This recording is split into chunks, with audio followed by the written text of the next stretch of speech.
Let's talk about continuity and coercivity of a bilinear form.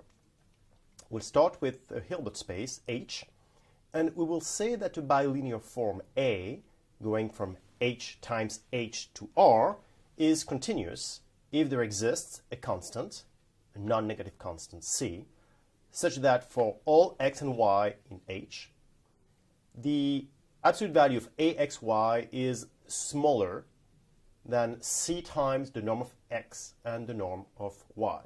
And of course, this is the norm in the Hilbert space. Of course, the question is, as usual, isn't that a little redundant to say bilinear and continuous? If you're bilinear, aren't you necessarily continuous? The answer is yes in a finite dimensional space, no, not, or at least not necessarily in an infinite dimensional space. So the question of whether the bilinear form is continuous or not makes sense. It's a real question. Now we can also define coercivity. Now, coercivity, let's actually start with the Hilbert space, which is called X this time. And we have a bilinear form A. A will be coercive or elliptic if AXX is greater than alpha, a constant, a non-negative constant, times the norm of x squared. So what we're really saying is that this bilinear form AXX is somehow bounded below by this norm of x squared. So when x goes to plus infinity, obviously AXX somehow is going to have to go to plus infinity as well. That's kind of what is behind it. Now, I would like to mention the fact that if you have a coercive bilinear form, then necessarily it is a definite positive bilinear form. Question for you. We'll start with H, which is R2. That's a very, very simple Hilbert space. And we will define the bilinear form AXY as 2x1y1 plus 3x2y2. Question for you, is this a coercive bilinear form? Of course it is, because 2x1 squared plus 3x2 squared is greater than 2 times the norm of x squared. So, as you can see, A is coercive. Another question for you.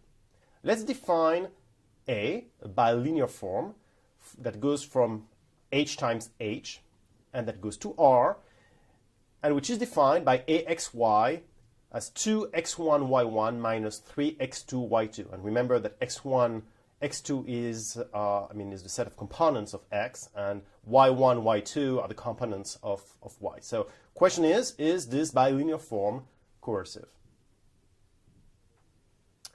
Okay, let's actually look at what's going on here. AXX, what is AXX? AXX is 2x1 squared minus 3x2 squared.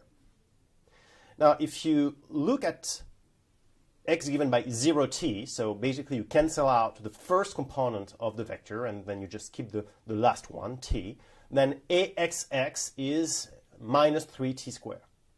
And obviously, you won't be able to have AXX greater than a constant, or actually non-negative constant, times the norm of x. So obviously, A is not coercive in this case.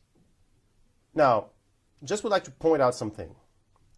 You start with a Hilbert space H, and you have the inner product in this Hilbert space. So when you have an inner product, as you know, you also have a norm that derives from this inner product. And the norm of x is the square root of x inner product with x. Now, if you choose a bilinear form on H, which is continuous and coercive, then A will define an inner product which will be equivalent to the inner product of H, if and only if A is symmetric.